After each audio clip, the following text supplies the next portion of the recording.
right now, my current book, actually recommended by a friend of mine, is a book called Breathe by James Nestor. It's a fascinating book because we tend to think of breathing as a passive activity, but actually there's more to it than that. So really fascinating book, recommend it to anyone. Ooh, my mantra. I'm not sure I have a mantra, but there's something that's always been important to me, actually, and it's actually very much in vogue at the moment, actually. But I've been banging this drum for 20 years now, which is be kind. I think it defines a society, how kind we are to each other, and of course, with mental wellness issues on the rise these days, we talk a lot about being kind. So, I think it's be kind.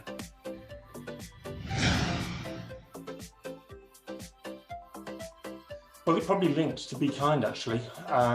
For various reasons, I've been interested in helping people with special needs for a long time. So we're respite carers for people with special needs. And I think, yeah, looking after people who've just got some extra challenges and seeing the wonder in them, despite their challenges, is something that I'm passionate about, and we do quite a lot with, actually. I'm not sure if heroes are kind of for the younger generation. I mean, if you'd have asked me that when I was 17, it would have been easy. It'd be David Bowie.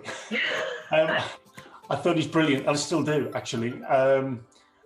But I'm not sure. I think there's people I admire today rather than heroes. So I'll answer from a younger version of myself and say David Bowie. I think I have a great love for my maternal grandfather. He's known as Grandad Jim, and Grandad Jim was a working man in Liverpool. He turned a lathe his entire life, but he kind of gave me everything that I have in terms of love and self-belief. And I was always I've always loved sport, but I was always quite sort of average in terms of sprinting speed anyway. And he used to come to the school sports day, and at the end of the race, when inevitably I've come somewhere halfway in the race, he'd say, "I'm sure you won that race. I think you won it." And by the time we got home, he had me believing that I'd actually won the race. And Grandad Jim just did that all the time, and I miss him hugely. He had a huge part in my life. Oh, where am I trying next? Well, I'll give you two quick answers. One is Japan, because I've always wanted to go to Japan, and I've never got quite that far east. But actually, my oldest son, married a girl from Chile last year. So right now, the answer would be I'd like to go and see the Chilean family over in Chile. So that'd be my number one. Okay, proudest accomplishment. I've done reasonably well in my career, and I've always been sort of proud to make progress and all of those things. But I guess one thing that stands out was something that I wanted to do for about 10 years, which was to write a book. And people said it's really much harder than you think.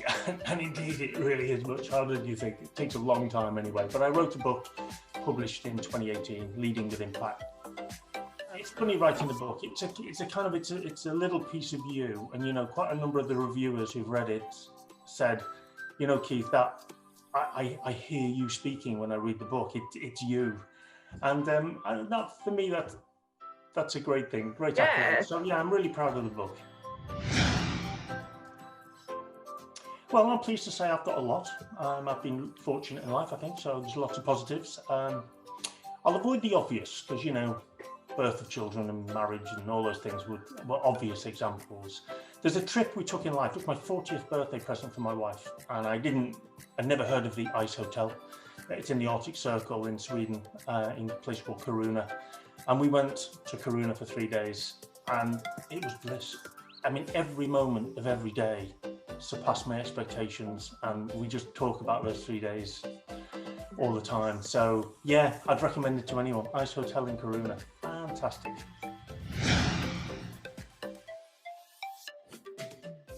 I think actually I would say don't be so cautious.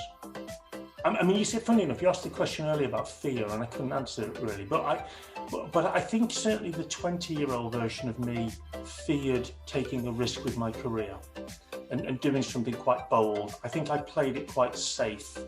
I was doing pretty well actually, but I think there was other things I could have done, but I just thought, you know what, I better hadn't risked the current job that I have.